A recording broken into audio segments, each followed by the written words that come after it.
Let's take it back to 2011 when you returned back to WWE and you made an appearance in the 2012 Royal Rumble. Here we go. You ready? Oh, I wasn't then, and I'm not now. But let's do it anyway. You announced on your Facebook page. Do you remember this? You had No, your Facebook I don't even page. know I had a Facebook page. You announced on your Facebook page in early October of 2011 that you were headed back to WWE, and then it's reported in the Wrestling Observer that you were getting a 6-week tryout as an agent. Yeah. How did coming back to the company take shape?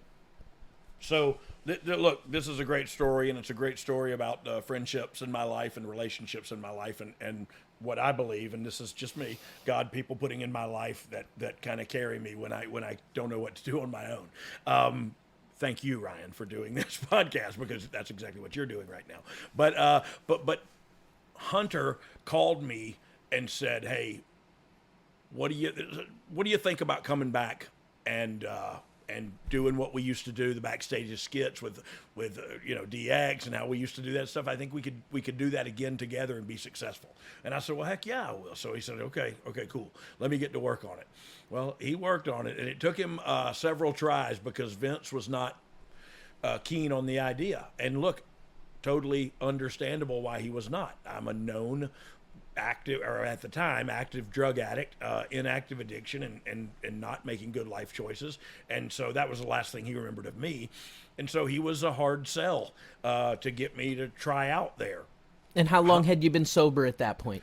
So I'd been sober about 10 months or 11 months, I think, when I got to go to Atlanta and induct my father into the Hall of Fame. Okay. Now, I'm not sure if that was, I'm pretty sure that was prior to this conversation with Hunter. And I'm not 100% on that, but I'm almost positive that the conversation with Hunter happened